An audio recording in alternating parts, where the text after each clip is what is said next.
भक्त समाजास सहज समजावे म्हणून हिंदी भाषेतून मराठी भाषेत रूपांतरित करण्यात आलेला आहे.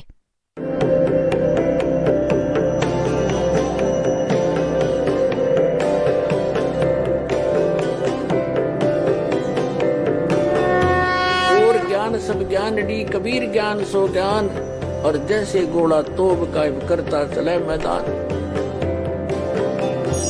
जगद्गुरु तत्वदर्शी संत रामपालजी महाराजांचे अमृत वचन सर्व पवित्र धर्मांच्या व पवित्र शास्त्रांच्या आधारावर.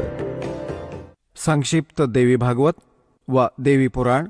संपादक हनुमान प्रसाद पोद्दार, चिमनलाल गोस्वामी. प्रकाशक एवं मुद्रक गीता प्रेस, गोरखपूर, गोविंद भवन कार्यालय, कोलकाताचं संस्थान. आपण जास्त न वाचता कामाचं वाचूया. 562 पृष्ठावर घेऊन जातो तुम्हाला. 7वा स्कंद, संक्षिप्त देवी भागवत, 562 पृष्ठावर. इथे देवीच्या द्वारा हिमालयास ज्ञानोपदेश, ब्रह्मस्वरूपाचं वर्णन. देवीजी सांगू लागल्या. आधी देवी स्वतःविषयी सांगते, मग म्हणते की त्या ब्रह्मचं काय स्वरूप आहे ते सांगितलं जात आहे. जे प्रकाशरूप, सर्वांच्या अत्यंत समीप स्थित, हृदयरूप गुहेत स्थित असल्या कारणानं गुहाचर नावानं प्रसिद्ध आणि महान पद अर्थात परमप्राप्य आहे. ते आहे हे परमसत्य. आता थोडंसं वाचूया. अमृत अविनाशी तत्व आहे सौम्य. त्या वेधण्यायोग्य लक्ष्याचा तू वेध घे, मन लावून त्या तन्मय होऊन जा. हे बघा, त्या एकमात्र परमात्म्यास जाण, दुसऱ्या सर्व गोष्टी सोडून द्या. म्हणजे सर्वांची पूजा, इव्हन स्वतःची पूजाही सोडून द्यायला सांगत आहे देवीजी. हाच अमृतरूप परमात्म्याकडे पोचवणारा पूल आहे. संसार समुद्रातून पार होऊन अमृत स्वरूप परमात्म्यास प्राप्त करण्याचं हेच सुलभ साधन आहे. या आत्म्याचे ओमच्या जपाबरोबर ध्यान कर. ओम नाम जप त्यानं अज्ञानमय अंधकारापासून सर्वथा पार आणि संसार समुद्राच्या त्या पार जे ब्रह्म आहे ते प्राप्त करशील. ओम नाम स्मरणाने ब्रह्मप्राप्ती होईल, तुझं कल्याण हो. आणि तो ब्रह्म कुठे राहतो? तो आहे सर्वांचा आत्मा ब्रह्म. ब्रह्मलोकरूपी दिव्य आकाशात स्थित आहे. आहा, ते ब्रह्म ब्रह्मलोकात राहते आणि ओमच्या नामस्मरणाने तू त्या ब्रह्मला प्राप्त होशील, मिळवशील. ते कुठे राहतं? ब्रह्मलोकात. आता काय सिद्ध झालं की ओम नामाचा जप केल्यानं कोणती परमगती आहे, ब्रह्मलोक प्राप्ती आहे. श्रीमद भगवद्गीता अध्याय नंबर 8च्या श्लोक नंबर 16 मध्ये स्पष्ट केले की तिथं गेलेलेही जन्म मृत्यूत राहतील, पुन्हा परतून येतील. आता आपण पुन्हा परत येत आहोत श्रीमद भगवद्गीतेकडे. बघा, आता हे स्पष्ट झालं श्रीमद भगवद्गीता अध्याय 8 मध्ये की मंत्र नंबर 13 मध्ये याने स्पष्ट केले की ओम इति एकाक्षरम ब्रह्म व्याहरण माम अनुसरण यह प्रयाती त्यजंदेहम स याती परमाम गतीम. ब्रह्म, मज ब्रह्मचं हे आहे एक एकाक्षर, ओनली वन मंत्र ओम आहे. ब्रह्म म्हणजे मज ब्रह्मचं. ओम इति एकाक्षरम, केवळ हे एक अक्षर आहे, नथिंग एल्स. आणि व्याहरण म्हणजे उच्चार करून स्मरण करीत. य प्रयाती त्यजंदेहम स याती परमाम गतीम. इथून सुरुवात केली अनुवादाची. जो पुरुष ओम या एक अक्षर रूपी ब्रह्मचं उच्चारण करीत,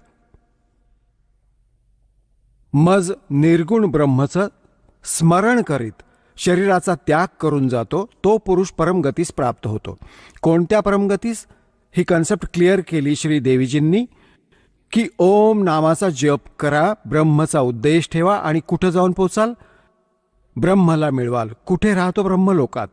8व्या अध्यायाच्या 16व्या श्लोकात गीताजीमध्ये स्पष्ट केलंय की ब्रह्मलोकपर्यंत सर्व पुनरावर्तीमध्ये सर्व लोक तिथे गेलेले प्राणीही जन्ममृत्यूत येतात. आता तुम्हाला दाखवतो गीताजी अध्याय नंबर 8च्या श्लोक नंबर 5, 6, 7, 8, 9, 10. 5 आणि 7 मध्ये तर गीता ज्ञानदाता स्वतःविषयी सांगतोय. 8व्या अध्यायाच्या 6व्या श्लोकात इतकं म्हटलंय, जा आसा ता बासा होई, मन करम वचन सुमरियो सोई. ज्यात आशा बाळगून तू जप करत राहशील आजीवन, शेवटी त्यालाच प्राप्त होशील. आता बघा अध्याय नंबर 8चा आता श्लोक नंबर आपण 5 वाचूया. आता आपण हेही वाचले होते, आता थोडीशी परत आठवण करून देतो, विसरला असाल. 8व्या अध्यायाच्या प्रथम मंत्रात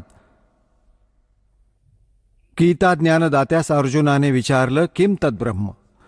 आपण 7व्या अध्यायाच्या 29व्या श्लोकात ज्या तद्ब्रह्म ला तत् ब्रह्म, त्या ब्रह्मला संपूर्ण अध्यात्मा संपूर्ण कर्मांना जाणतात.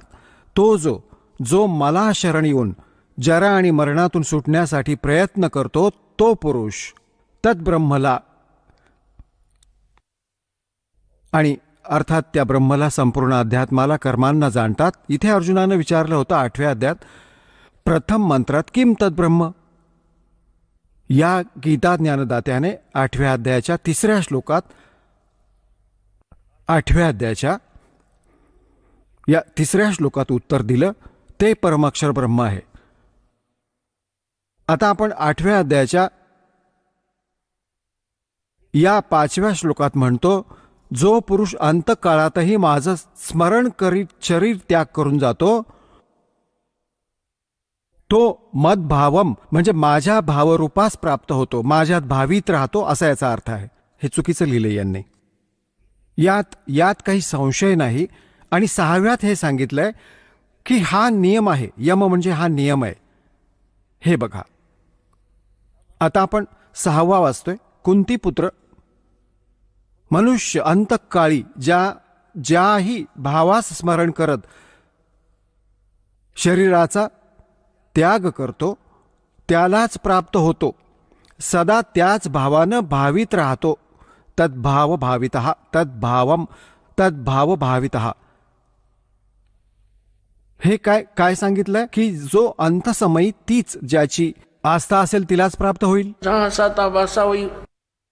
आणि इथे 7व्यात म्हटलंय की यासाठी सर्व प्रकारे सर्व समयी माझं स्मरण कर, अनुस्मर, माझं स्मरण कर आणि युद्धही कर. माझ्यात अर्पण केलेल्या मनबुद्धियुक्त होऊन तू निस्संदेह मलाच प्राप्त होशील. आता 8व्यामध्ये पुन्हा काय म्हटलंय की जर आता अभ्यास योगयुक्तेन चेतसा, इथे बघा हा अनुवाद काय केलाय ते वाचू.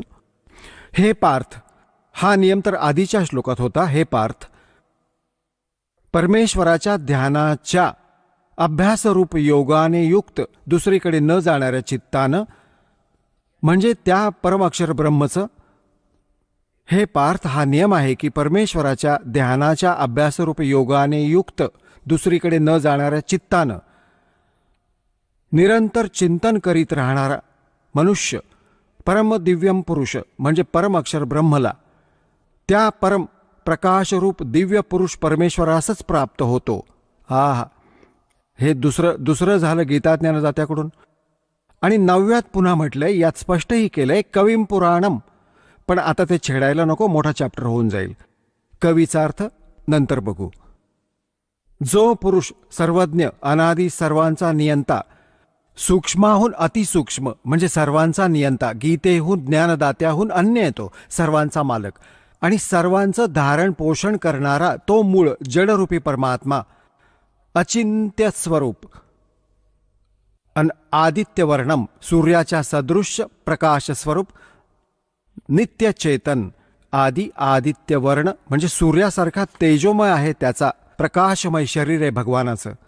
अविद्येहून अतिपार, अविद्येहून अतिपार शुद्ध सच्चिदानंद घनब्रह्म परमेश्वराचं स्मरण करत आहे जी व्यक्ती.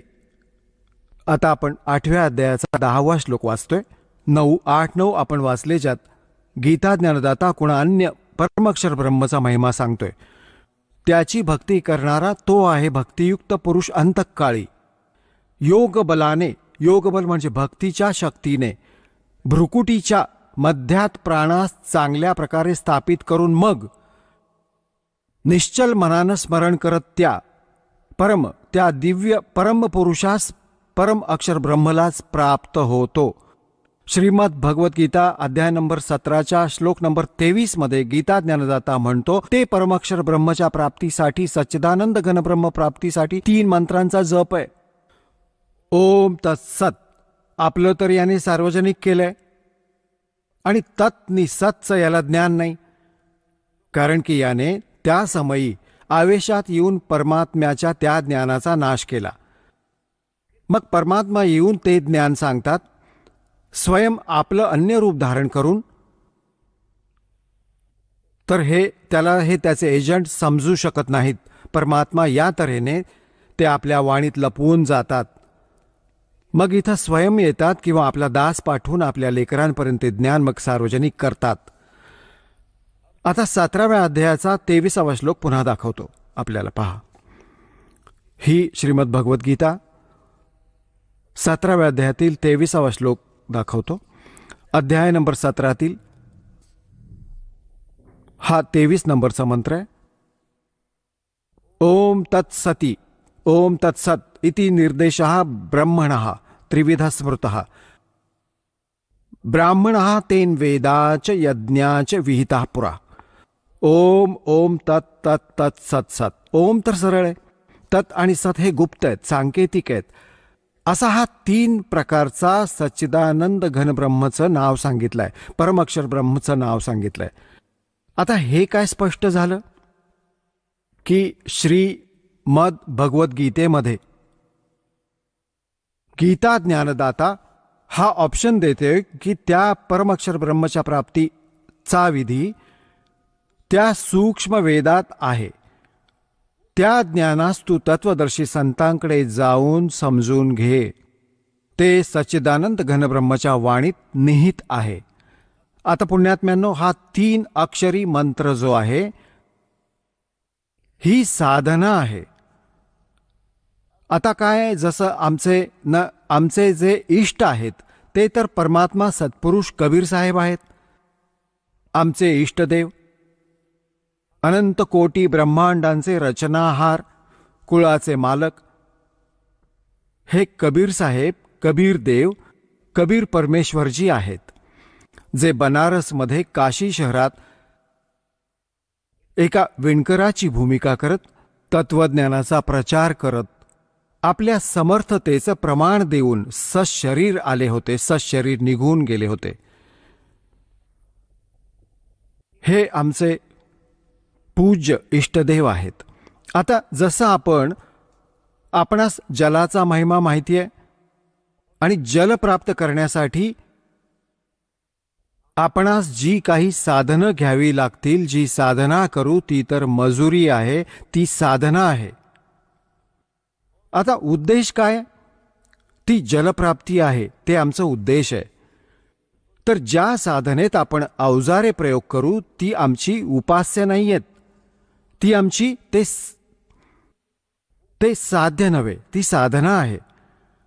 आपली जी प्राप्ती ती जल आहे, आमचा उद्देश ही जलप्राप्ती आहे. तर जसा हा ओम आणि तत्सत या 3 मंत्रांचा जप आहे, आपणास त्या परमअक्षर ब्रह्मला प्राप्त करायचंय. त्या गीतेच्या अध्याय नंबर 18 श्लोक नंबर 62 मध्ये गीता ज्ञानदाता म्हणतो की अर्जुन, तू सर्व भावाने त्या परमेश्वराला शरण जा. त्याच्या कृपेनेच तू परम शांतीला आणि सनातन परमधामाला प्राप्त होशील. यातून सिद्ध झालं की गीता ज्ञानदात्याहून अन्य ते परमाक्षर ब्रह्म आहे. त्याला शरण जाण्याने परम शांतीला आणि सनातन परमधाम, जे कधी नष्ट न होणारं शाश्वत स्थान, सतलोक स्थान प्राप्त होईल.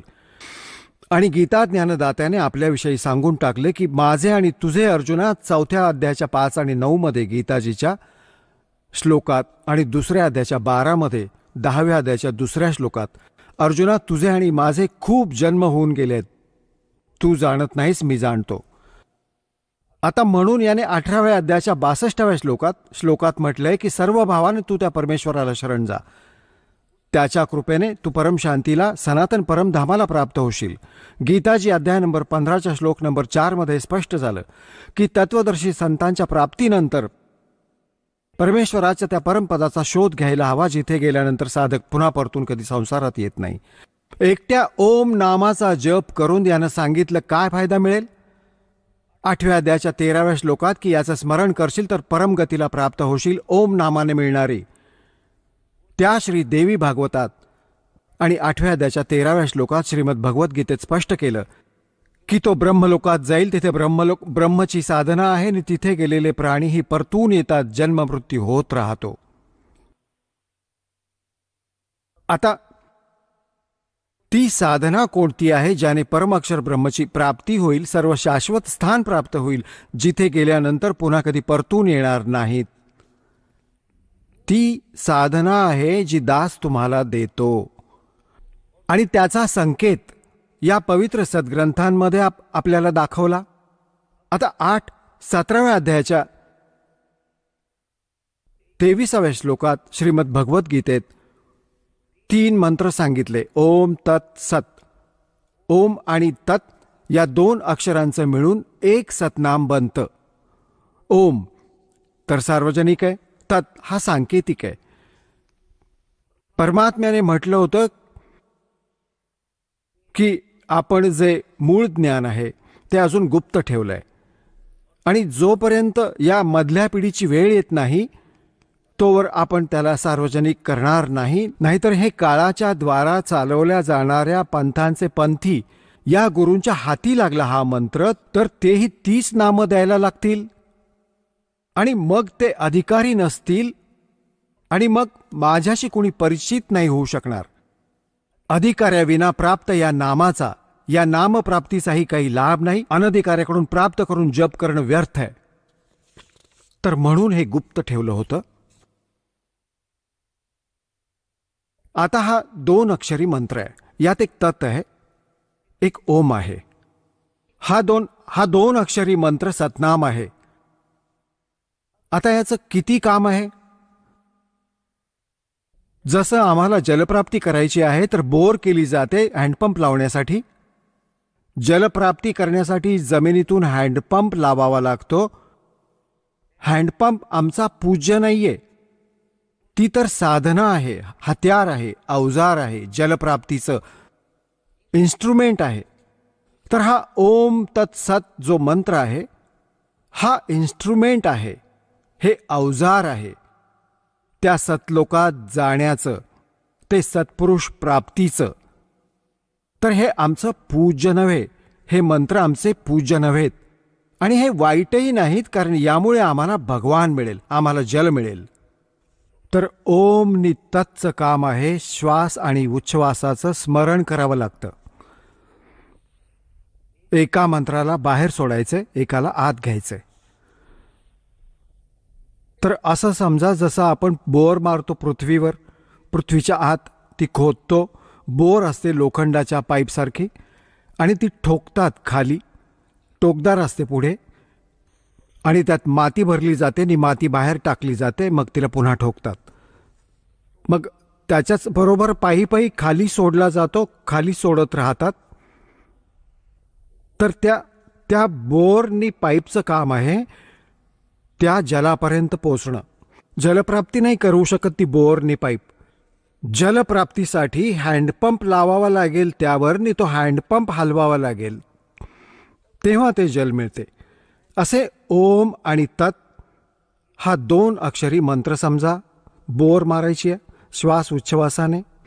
आणि जेव्हा कारागीर म्हणजे मेकॅनिक, मिस्त्री हँडपंप आणणारा हे बघेल की आता हँडपंप लावण्याची, बसवण्याची वेळ आली आहे, जेव्हा जल मिळेल तर तेव्हाच त्यावर हँडपंप लावतो. नाहीतर म्हणत राहतो की बोर आणखी ठोका, आणखी खोदा, खोदत राहा.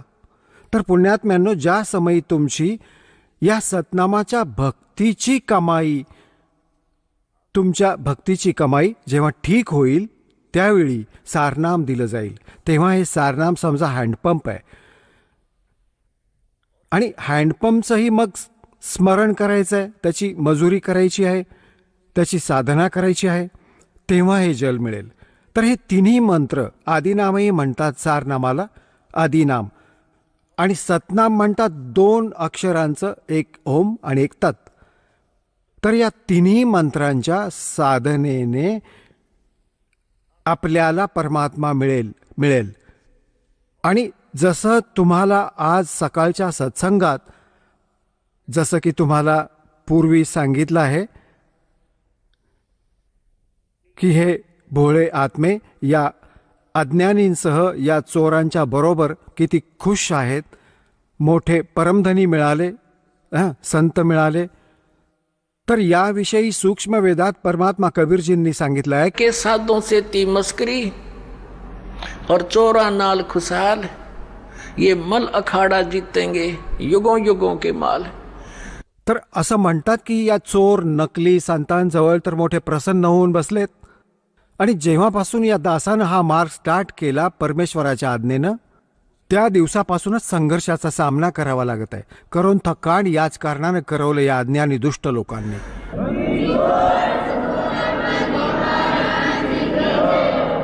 तर म्हणतायत परमात्मा की ये मल अखाड़ा जीतेंगे ये युगन युगन के माल. कारण की तुम्ही मागील जन्मांतरीपासून भक्ती करत आले आहात आणि त्यांच्यात विशेष ओढ असते भगवंताची. तर ते पुण्यात्मा जाऊन फसले या काळच्या दूतांकडे, या राधास्वामी धनधन सद्गुरू आणि हे दणव डालेर, आग्रावाले आणि हा मथुरावाला जय गुरुदेव, हे ठाकूरजी महाराज, हे सारेच्या सारे काळाने पाठवलेले एजंट आहेत. यांनी तर साऱ्या दुनियेला आपल्या नादी लावलं. आता हे पुण्यात्मा परमात्म्याची आस लावूनच होते. युगायुगांचे मल्ल आहेत, पलवान आहेत, रेसलर आहेत हे, आणि थांबू नाही शकत हे आत्मे भगवंतांशिवाय. यांच्या आत अशी एक प्रेरणा आहे मागील संस्कारांची.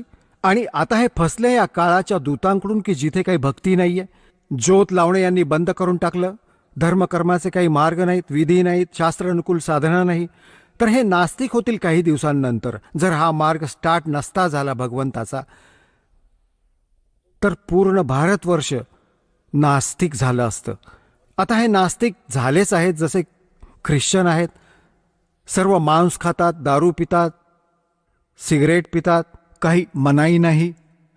फक्त एकदा चर्चमध्ये हे केलं की चल भाऊ. तर ही काय भक्ती आहे?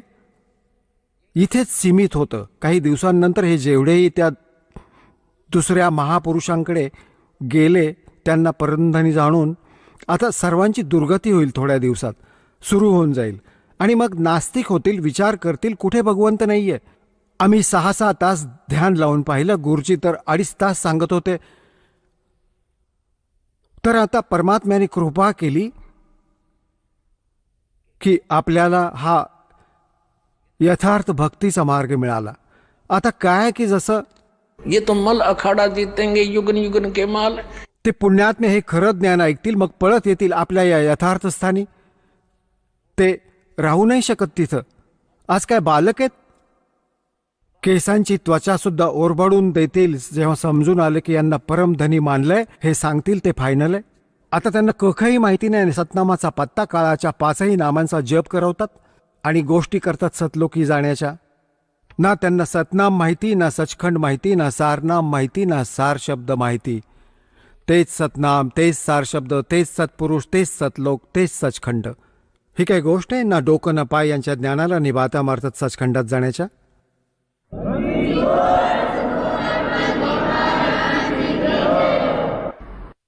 आता पुण्यात्म्यांनो, परमात्म्याच्या प्राप्तीचे हे 3 मंत्रांचं साधन आहे. या 3 मंत्रांच्या जपाचे समर्थन श्रीमद भगवद्गीता आमच्या पवित्र सद्ग्रंथांनी संकेत दिला आहे. आणि जेव्हा मी तुम्हाला प्रथम मंत्र देतो, हे कंप्लीट जे ज्ञान आहे, कंप्लीट कोर्स, ही सच्चिदानंद घनब्रह्मची वाणी कबीर वाणीत आहे, परमात्म्याच्या वाणीत आहे. त्यात सारं काही लिहिलं आहे. या सर्व कमळांबाबत चक्र जी आपल्या मणक्यांच्या हाडांच्या आतल्या बाजूला, हे मूळ कमळ, स्वाद चक्र, नाभी कमळ, हृदय कमळ, कंठ कमळ आणि वर त्रिकुटी कमळ. या सर्वांचे जपमंत्र त्या सूक्ष्म वेदात आहेत. आणि बाकी हे ते तीन मंत्रही त्यात वेगळे आहेत, अगदी त्यात तर कम्प्लीटच आहेत. आणि त्यातही त्या महापुरुषांनीही ज्यांना आपण मोक्ष प्राप्त मानतो, जसे आदरणीय धरमदास साहेबजी, आदरणीय मुलुकदास साहेबजी, आदरणीय घिसा दादू साहेबजी, आदरणीय गरीबदास साहेबजी, आदरणीय नानक साहेबजी, आदरणीय घिसादास साहेबजी, आदरणीय गरीबदास साहेबजी गाव छुडानी, जिल्हा झज्जर, हरियाणा वाले, आणि आदरणीय नानक साहेबजी हे शीख धर्माचे प्रवर्तक, आदरणीय घिसादास साहेबजी गाव खेकडा, जिल्हा मेरठ, उत्तर प्रदेश वाले.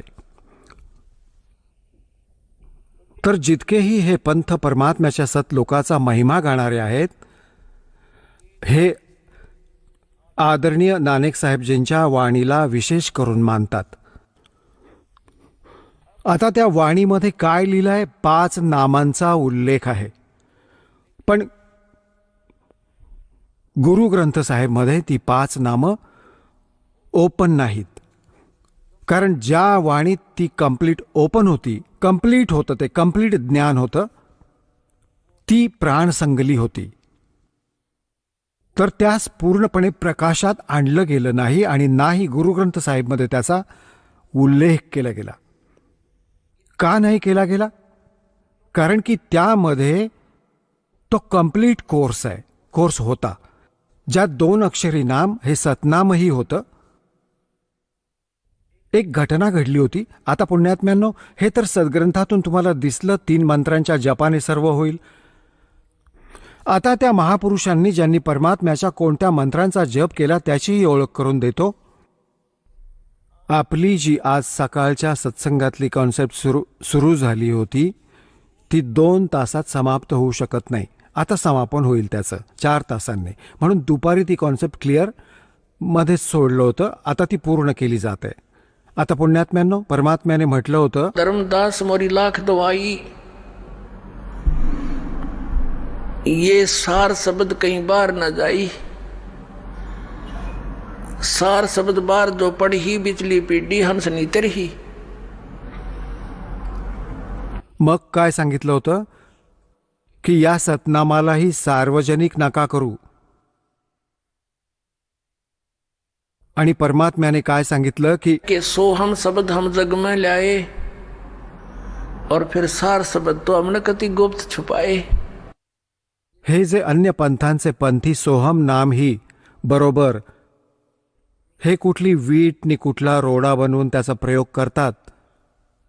म्हणतात कुठल्याही 52 अक्षरात लिपिबद्ध कुठल्याही ग्रंथात कबीर परमेश्वरांच्या आधी हे सोहम अक्षर याची माहिती नव्हती, लिहिलं नव्हतं कुठेही. परमात्मा म्हणतात, सोहम शब्द हम जग में लाए फिर भी सार शब्द हमने गुप्त छुपाए. गरीबदास साहेबजींना परमात्मा मिळाले, जसे की तुम्हाला दुपार सकाळच्या सत्संगात ऐकवलं होतं. गरीबदास साहेबांना परमात्मा मिळाले, सचखंडात घेऊन गेले, पुन्हा सोडलं. प्रत्यक्ष डोळ्यांनी बघितलेलं ते पूर्ण विवरण सांगितलं. काय सांगितलं की नामा छिपा ओम तारी, पीछे सोहम भेद बिचारी, सार शब्द पाया जदलोई, आवागमन बहुर न होई. नामदेव नावाचे एक महापुरुष शिंपी जातीत होते. म्हणतात, नामा छिपा ओम तारी. आदरणीय नामदेव साहेबजी हे शिंपी जातीत होते आणि ते आधी ओमचा घोष करत होते, त्याचं पठण करत होते एकसारखं. और पीछे सोहम भेद बिचारी. जेव्हा परमात्मा येऊन भेटले त्या प्रिय आत्म्याला, तो गुण आहे मालकांचा, आपल्या भल्या आत्म्यांना शोधत फिरत असतात. कबीर साहेब म्हणतात, गोता मारूं स्वर्ग में अर्जा बैठूं पाताल, कह कबीर ढूंढता फिरूं अपने हीरे मोतीलाल. मग नामदेवजींना जेव्हा समजावलं आणि हे ज्ञान दिलं, हा मंत्र दिला दुसरा, तर म्हणतात, नामा छिपा ओम तारी, पीछे सोहम भेद बिचारी, और सार शब्द, पुन्हा सार शब्द मिळेल, सार शब्द पाया जदलोई, आवागमन बहुर ना होय. हा आहे जन्म आणि मरणाच्या या दीर्घ रोगाचा नाश करण्याचा 3 मंत्रांचा हा साधना जप, हा मंत्र आहे. आता याकरता आदरणीय गरीबदास साहेबजींनी आपल्या वाणीत लिहिलंय, राम नाम जप कर थर होई, ओम सोहम मंत्र दोई. हे 2 मंत्र आहेत सतनामाचे. आणि याच मंत्राचा जप कोण करायचे? आदरणीय नानक साहेबजी. आता पुण्यात्म्यांनो, ज्या महापुरुषांचे हे गुण गातात की ते पार झाले आणि ते असं म्हणायचे की गुरुग्रंथ साहेबमध्ये 5 शब्दांचा जय जयकार ऐका. ही काय गोष्ट आहे? ते शब्द वेगळे आहेत, ते मंत्र निराळे आहेत. त्यातून प्रकट होणारी धून, या शरीरात तर असंख्य धून असतात. कबीर साहेबांनी म्हटलंय की अंड और पिंड के पार सो देश हमारा है. गरीबदास साहेबजींनी म्हटलंय की त्या शब्दांची जी वास्तविक धून आहे, जी त्या सतलोकात जी धून वाजत आहे, ती तर याच्या पार आहे. है कोई हैरे परले पार का जो भेद कहे उस जनकार का, उस जनकार. ही नकली आहे. याच्या आत जे ऐकतो ते सारं काळाने आपल्या दूर मायेच्या द्वारा, दुर्गाद्वारे हे नकली लोक ही नकली धून या शरीराच्या आत प्रकट करून ठेवली आहे. त्याची नक्कल केली आहे सतलोकाची. यांना हे जे काही पिंडात ऐकतात, अंड, हे पिंड आणि अंड एकच आहे. यांनी 3 बनवून ठेवलेत. अंड, पिंड आणि ब्रह्मांड हे 3 आहेत. हा तर गजबच झाला अज्ञानांनो. आता तुम्हाला दाखवतो आदरणीय नानक साहेबजींनी काय जप केला. एकदा मर्दाना आणि बाला हे 2 सेवक होते, त्यांच्याबरोबर राहत होते. त्यांनी प्रार्थना केली की हे गुरुदेव, आम्हाला एकदा श्रीलंकेची सहल करू द्या. नानक साहेबजींनी म्हटलं की डोळे बंद करा. डोळे बंद करून उघडले तर समुद्राच्या किनारी उभे होते. नानक साहेबजींनी म्हटलं की माझ्या मागे मागे या. पाण्यावरून चालू, जसं पृथ्वीवर चालतो, आणि तुम्ही वाहेगुरु वाहेगुरु म्हणत राहा. आता ते दोघे वाहेगुरु वाहेगुरु करत करत चालू लागले. नानक साहेबजी त्या 2 अक्षरांच्या मंत्राचं उच्चारण, जप करत, स्मरण करत चालले होते. मर्दानाने विचार केला की गुरुजी तर या 2 अक्षरांचा मंत्र जपत आहेत, मीही हाच मंत्र का करू नये. तर त्यानं 2 अक्षरी मंत्रांचा जप सुरू केला. नि लागला बुडायला. तेव्हा नानक साहेबजींनी म्हटलं, मर्दाना, गुरुच्या आज्ञेची अवहेलना केल्यानं हा दंड मिळतो. तू तोच मंत्र म्हण जो मी सांगितलाय. मग तो वाहेगुरु म्हणू लागला. मग तसाच पाण्यावर जमिनीगत चालू लागला. आता इथं झटका देणं अनिवार्य होतं नानक साहेबजींद्वारा, की नाहीतर हे नाम सार्वजनिक झालं असतं. असं भय मानू लागला पूर्ण शीख समाज की जर या नामाचा जप केला तर मर्दानासारखं दंडित व्हावं लागेल आणि गुरुदेवांच्या आज्ञेची अवहेलना झाल्याने हानी होईल. आणि या कारणानं त्या प्राणसंगलीमध्ये नानक साहेबजींनी सगळे डिटेल्स लिहिले आहेत. हे गुरुग्रंथ साहेबमध्ये नाही ठेवलं, परंतु त्याला समुद्रात, सागरात सोडून दिलं होतं. ते तर एका संतानं प्रार्थना करून बाहेर काढलं. त्याचे काही अंश वाचले, बाकी अध्याय ते नाही ठेवले सोबत, सोडून दिले. तर आता तुम्हाला दाखवतो. हे आहे सबतो वड्डी भाई बाले वाली जन्मसाखी, doctor Jawahar Singh Kirpal Singh and company. हे आहे ई जन्मसाखी आज तक छप चुकिया नालोस वड्डी है. सबतो वड्डी ते पुरातन म्हणजे जुनी पुराणी आहे. भाई बालेवाली जन्मसाखी श्री गुरु नानक देवजी दी पंजे साहेब दी साखी ते दस्सा बादशाह ते जीवन समेत मुक्कमल साखिया हान प्रकाशक आहेत. Doctor Jawahar Singh Kirpal Singh and company. पुस्तकावाले गल्ली नंबर 8, बाग, रामानंद, अमृतसर. हे इथं छापलंय. आता याचं आपण पाहूया 546 पृष्ठावर. हे आहे 546 पृष्ठ. समुंदर की साखी.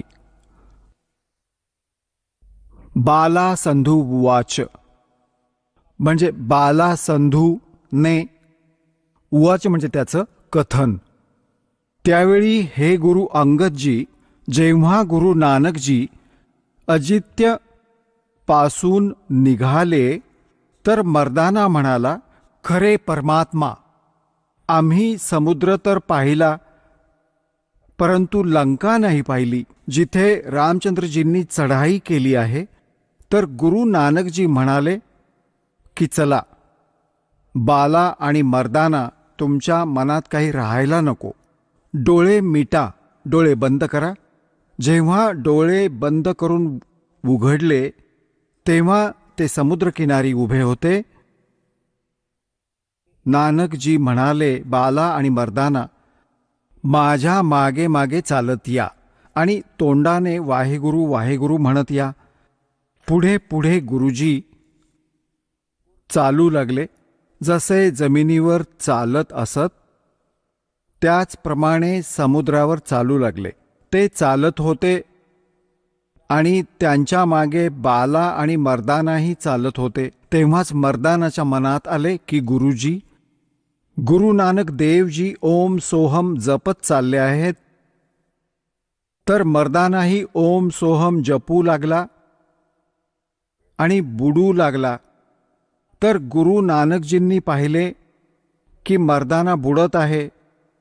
तेव्हा ते म्हणाले की मर्दाना, गुरुच्या करणीकडे नको बघूस, गुरुच्या वचनाप्रमाणे चालायचे आहे. मर्दाना, तू तेच जप जे तुला जपायला सांगितले आहे. तर मर्दाना परत वाहे गुरु म्हणू लागला. वाहे गुरु म्हणायला आणि पाण्यावर त्याचप्रमाणे चालू लागला. आता तुमच्यासाठी ही तर पंजाबी वाणी वाचली, कारण की आपण पंजाबी जाणणारे पंजाब स्टेट सोडून पूर्ण भारतात बरेच कमी आहेत. आता हिंदी यांच्याद्वाराच अनुवादित आहे. थोडी त्याची ही झलक दाखवतो. भाई बालेवाली श्री गुरु नानक देव की जन्मसाखी. भाई चतर सिंह जोहार सिंह अमृतसरहून छापलंय. पंजे साहेब और 10 पातशाहियां का जीवन संपूर्ण शाखियां सहित दर्ज है. हे इथून प्रकाशित आहे. भा चतर सिंह जीवन सिंह, बाजार माई सेवा अमृतसर. फोन आणि फॅक्स नंबर हा आहे. आणि हे प्रिंटेड जीवन प्रिंटर्स अमृतसर फोन नंबर दिलाय.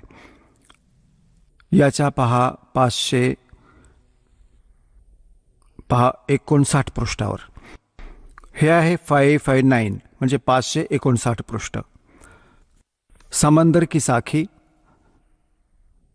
साखी समंदर की.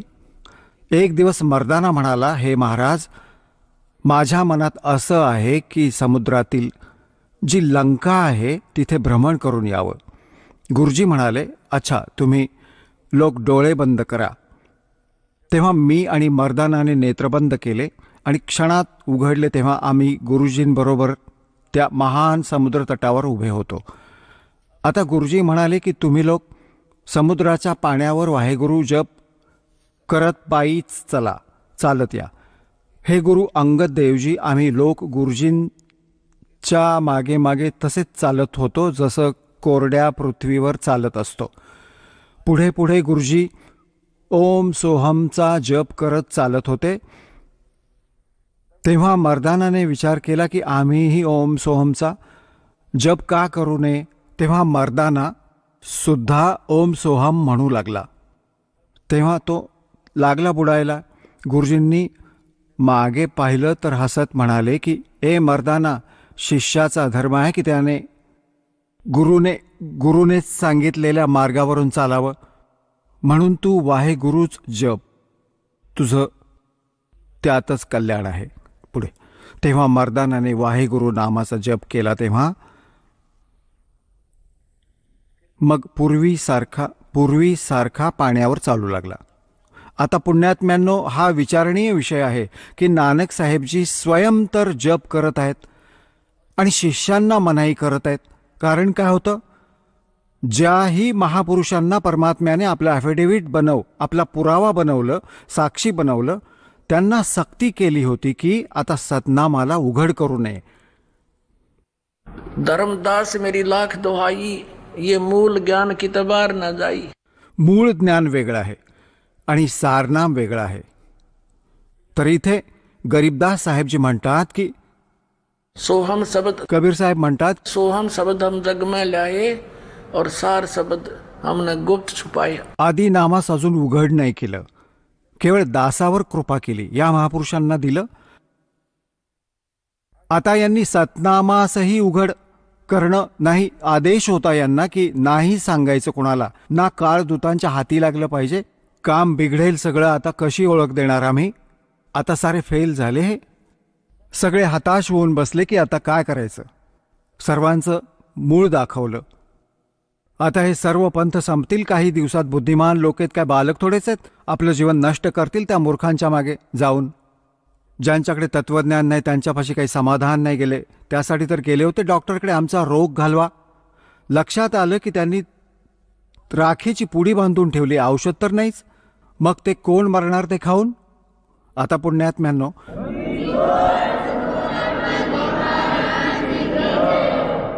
एक थोडंसं प्रमाण आणखी दाखवतो की नानक साहेबजींना परमात्म्याचा आदेश होता की आता हे मुळीच सांगू नका. हे याच जन्मसाखीत आपल्याला प्रमाणित करतो. आता यामध्ये एक साखी सचखंडची चालू आहे, साखी सचखंडची. एकदा नानक साहेबजी यात लिहिले की सचखंडात गेले आणि तिथे निराकार बसलेले होते. आता हे या महापुरुषांना या ज्ञानाला जरा गोलमाल करायचं होतं, नाहीतर यांच्या लक्षात आलं असते की ते कारण राधास्वामी पंथ तर चाललाच गुरुनानक देवजींच्या या अमर ग्रंथावरूनच. ते शिवदयालजी यांची वाणी वाचत असत, पण याला काही समजलंच नाही की कहाणीची ती 5 नामं, नाम नाम धून ऐकत त्यांनी 5 नामे ररंकार धून आणि मग कबीर साहेबांच्या वाणीतून घेतले. करने नो दीदार महल में प्यारा है.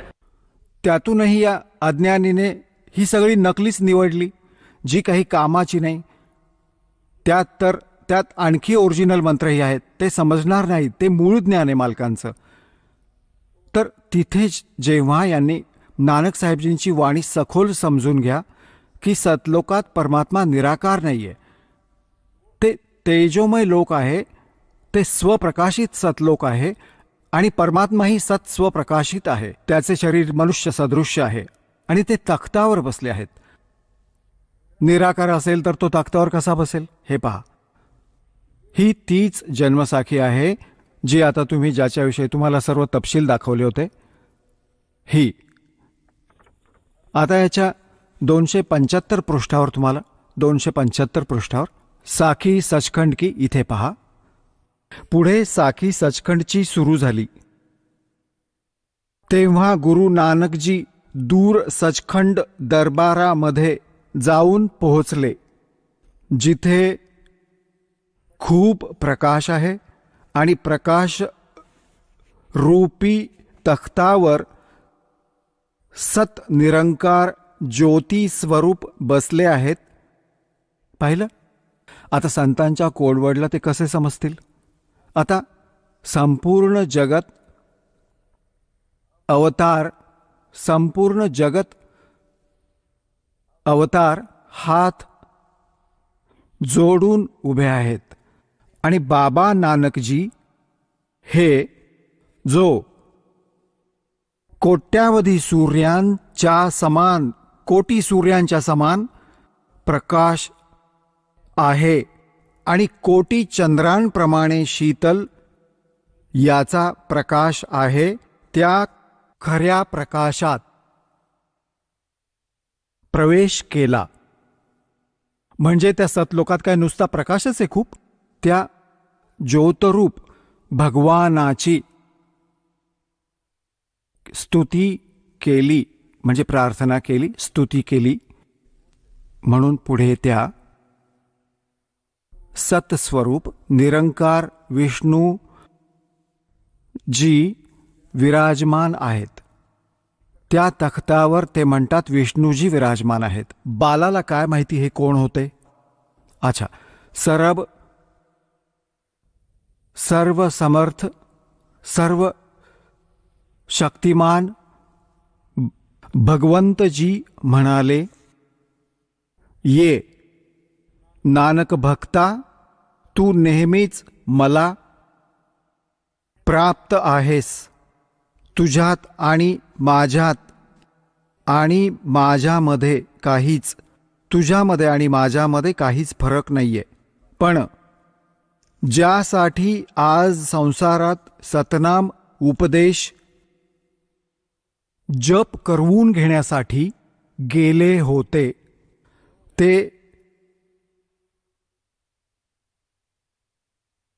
ते जप करवून घेतला आहे. तर गुरु नानक देवजी म्हणाले, हे सर्वंग स्वामी, हे सर्वांच्या मालका, जिथे आपली आज्ञा जिथे तुमची आज्ञा झाली तिथे सतनामाचे चक्र फिरवले आहे आणि जिथे जिथे तुमचा हुकूम होईल तिथे तिथे सतनामाचे चक्र फिरेल. पुढेही जशी तुमची आज्ञा होईल, जशी तुमची कृपा होईल, अगदी तसेच होईल. होय होय. याने काय सिद्ध झालं की या महापुरुषांना सक्त ताकीद होती. जसे धर्मदास साहेबजींच्या वाणीमध्ये तर स्पष्ट मिळत आहे की धर्मदास मेरी लाख दुआई और ये सार नाम और ये सतनाम की तबार न जाई. ये सार नाम बार जो पड़ी बिजली पिड्डी हंसली तरीही. आपण मधल्या पिढीचे आहात पुण्यात्म्यांनो. आता परमात्म्यानं सांगून ठेवलंय की पूर्ण विश्वात या सतनामाच्या आधारे सारनाम प्राप्त करून सर्व प्राणी, सगळे प्राणी जे या नावास ग्रहण करतील या दासाकडून सगळे सतलोकात जातील. हा असा मोक्ष मिळेल. बोलो सतगुरुदेव.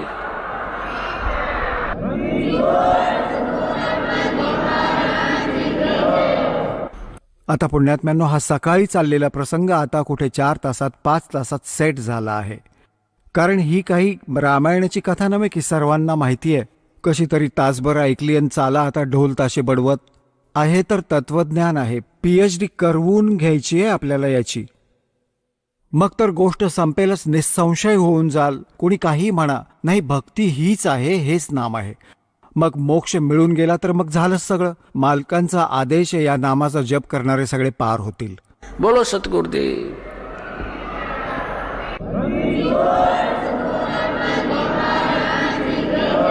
चला आता आपण त्या श्रद्धाळूंचे अनुभव जाणून घेऊयात ज्यांनी जगद्गुरू तत्वदर्शी संत रामपालजी महाराजांकडून दीक्षा प्राप्त केलेली आहे, तसेच त्यांच्याद्वारा सांगितलेल्या भक्ती मार्गावर चालत आहेत.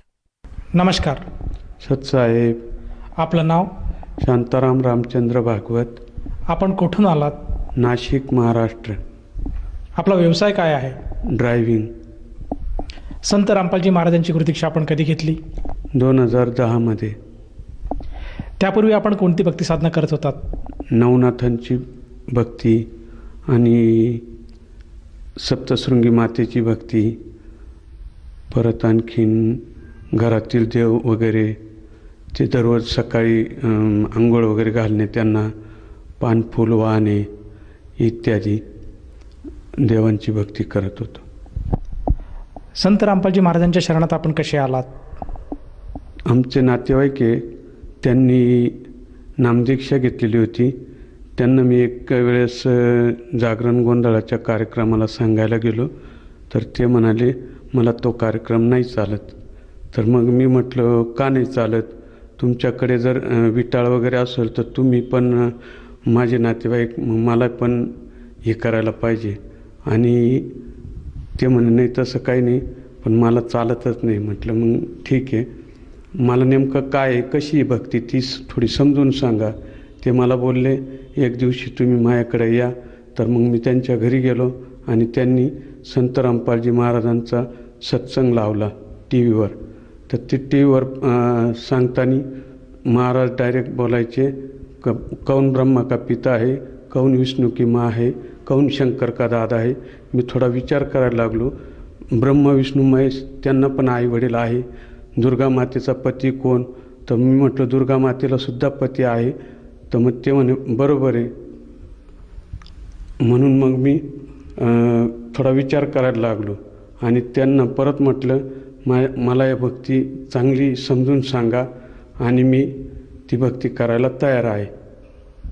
त्याच्यानंतर ते जवळजवळ 2-3 दिवसांनी माझ्या घरी आले आणि 2-4 आणखीन नामोपदेश घेतलेले त्या व्यक्ती आल्या माझ्याकडे आणि व्यक्तींनी मला नीट समजून सांगितली ती भक्ती. त्यापूर्वी मी भागवद्गीता पण माझ्या घरी वाचत होतो आणि ती भागवद्गीता तेव्हा मला समजली नाही, पण त्या सद्ग्रंथांनी सर्व हे करून मला ती भागवद्गीता समजून सांगितली आणि मग मी या भक्तीत आलो. सर, जसं तुम्ही सांगत आहात की पूर्वी आपण पारंपरिक भक्ती साधना करत होतात आणि नंतर आपण सद्गुरू संत रामपालजी महाराजांची शास्त्रोक्त भक्ती करत आहात, तर या भक्तीमध्ये आल्यानंतर आपल्याला आपल्या जीवनामध्ये काय चेंजेस किंवा बदल असे आढळून आले? या भक्तीमध्ये आल्यापासून मी बाथरूमला जर जायचं असेल तर पहिली तंबाखू खायचो, नंतर बाथरूमला जायचो. त्याच्यानंतर 4 वाजेपासून तर संध्याकाळी 9 वाजेपर्यंत मी दारू वगैरे सेवन करायचो आणि संध्याकाळी जेवण झाल्यावर मला एक सिगारेट लागायचं. त्याच्यानंतर परत आणखीन पान वगैरे लागायचं, ते पण तंबाखू टाकलेलं. असं करता करता माझे ते सर्व व्यसनं वगैरे मुक्त झालो आणि या भक्तीत आल्यापासून म्हणजे तो एक माझा खूप मोठा फायदा झाला. सर, तुम्ही सांगत आहात की या भक्तीत आल्यानंतर आपल्याला जे व्यसन जडलेलं होतं हे पूर्णपणे बरे झाले, परंतु मी असं विचारत आहेत की केवळ संत रामपालजी महाराजांच्या भक्तीत आल्यानंतरच हे व्यसन कसे काय दूर होऊ शकतात?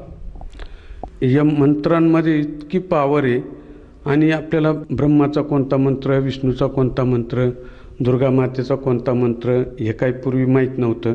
पण जेव्हा मी संत रामपालजी महाराजांची नामदीक्षा घेतली तेव्हा मला त्या मंत्र जापाने माझे ॲटोमॅटिक हे सर्व विकार माझे दूर झाले.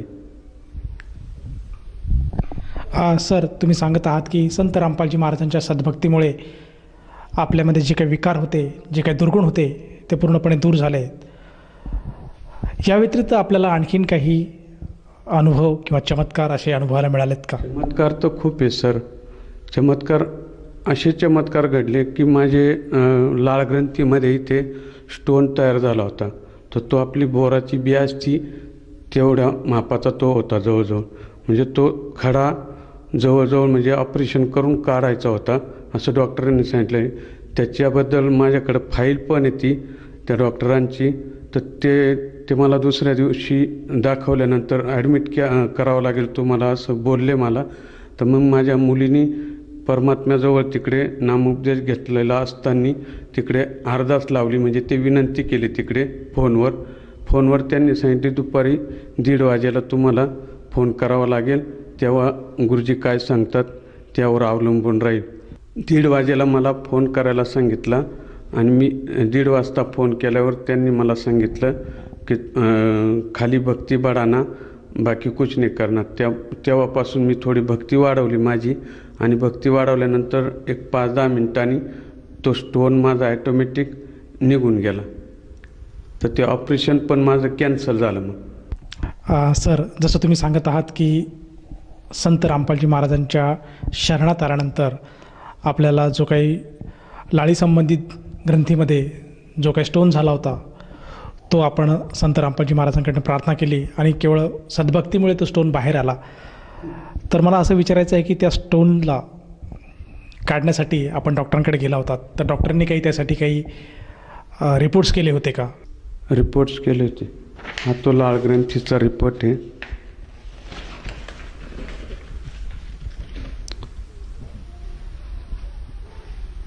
ते लाळ ग्रंथीचा रिपोर्ट पण माझ्याकडे आहे आणि त्या डॉक्टरांनी सांगितलं की तुम्हाला ऑपरेशन करावं लागेल, पण परमात्म्याच्या दयेने जगद्गुरू रामपालजी महाराजांच्या आशीर्वादाने तो स्टोन ॲटोमॅटिक पडून गेला. त्याच्यानंतर मला जेवण वगैरे जायला लागलं, सर्व काही माझे कार्य जे होतं ते सर्व सुरळीत चाललं. आणि दुसरा एक लाभ असा झाला की मी कान कोरायचं जे हे असतं लोखंडी धातूचं, तर त्याच्याने कान कोरत असताना माझ्या त्या पडद्याला वगैरे धक्का लागला होता. त्याच्यानंतर ते पण असंच घडलं. डॉक्टरांनी मला त्याचं पण ऑपरेशन सांगितलं होतं. माझी मोठी मुलगी आहे ती आली होती. तिला मी माझा प्रॉब्लेम सांगितला, बेटा असं असं होऊ राहिलं, मला माझ्या कानाचा प्रॉब्लेम असा असं होऊ राहिला. तर ती म्हणे पप्पा डॉक्टरांकडे जाऊन या. तर डॉक्टरांनी माझी कानाची चेकिंग वगैरे केली. त्याच्यानंतर त्यांनी डायरेक्ट मला ऑपरेशन सांगितलं. पण ते ऑपरेशन वगैरे सांगितल्यावर मी थोडं 50-60-70 हजार रुपये खर्च येईल असं सांगितलं होतं. नाशिकमध्ये प्रतिष्ठित डॉक्टर दराडे म्हणून आहे, त्यांच्याकडं मी गेलो. त्याच्यानंतर त्यांनी मला सांगितलं, सर तुमचं हे ऑपरेशनच करावं लागेल, त्याच्याशिवाय पर्याय नाही, तर तुम्हाला अर्धांग वायू वगैरे पुढील काही बी होऊ शकतं. तर मग मी थोडासा घाबरलो आणि घाबरल्यानंतर मग घरी गेलो 35 किलोमीटरवर. त्याच्यानंतर मला माझ्या मुलीला मी तो प्रॉब्लेम सांगितला. तर ती मोठी मुलगी माझी डिलेवरीसाठी आलेली होती माझ्याकडे. तर तिला मी सांगितल्यानंतर ती मला बोलली, पप्पा एक काम करा, काहीच करू नका, फक्त संत रामपालजींना थोडी आपण विनवणी करू, अरदास लावू. तर मग तिने फोन केला. फोन केल्यानंतर तिकडनं मला दुसऱ्या दिवशी 2:30 वाजेला, संध्याकाळी 10 वाजेला मी फोन केला. तिने फोन केला आणि त्याच्यानंतर त्यांनी मला 2:30 वाजेला दुसऱ्या दिवशी फोन करायला सांगितलं. त्यावेळेस पण फोन केला आणि त्याच्यानंतर मग तिकडनं असं सांगितलं की फक्त भक्ती वाढवा तुमची. तर त्याच्यानंतर मग मी भक्ती वाढवायला सुरुवात केली. तो फोन ठेवताच माझा कान डायरेक्ट पूर्णपणे बरा झाला. इतका आनंद झाला मला आणि तेव्हापासून माझी खूप भक्ती वाढली. पण आज माझे काहीच प्रॉब्लेम नाही आहे. मी आजही 35 किलोमीटरवर नोकरीसाठी जातो, तरी पण मला काही एक त्रास नाही आहे. आज संत रामपालजी महाराजांच्या आशीर्वादाने मी एकदम कंप्लीट आहे. सर, जसं तुम्ही सांगत आहात की संत रामपालजी महाराजांच्या सद्भक्तीमुळे आज आपल्याला कुठल्याही प्रकारची व्याधी जडलेली नाही आणि जे काही आपल्याला त्रास होता, जो काही आपल्याला शारीरिक त्रास होता, त्यातनं पूर्णपणे आपण बाहेर आला आहात, हे केवळ सद्भक्तीमुळे झालेले आहेत. तर ह्या अनुषंगाने आपण आपल्यासारखे जे काही श्रद्धाळू आज टी व्हीच्या माध्यमातून आपल्याला बघत आहेत, त्यांना आपण काय संदेश द्याल? त्यांना काही नाही. आज पृथ्वी तलावर फक्त एकमेव संत आहे, ते फक्त जगद्गुरू संत रामपालजी महाराज. त्यांच्या आशीर्वादाने आपणासही भक्ती करता यावी, भक्ती करता येईल आणि मोक्षप्राप्तीचा मार्ग मिळवता येईल.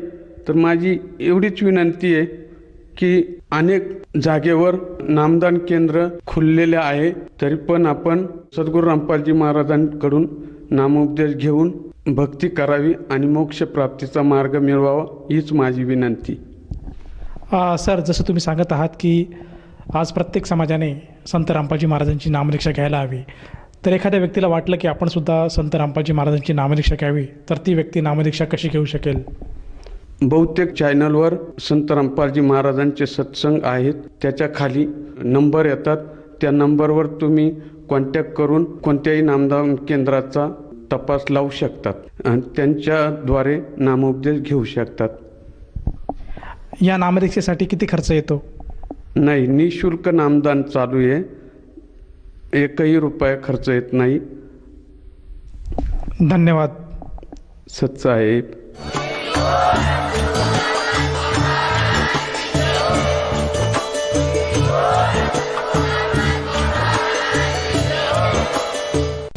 आपण ऐकत होता जगद्गुरू तत्वदर्शी संत रामपालजी महाराजांचे मंगल प्रवचन.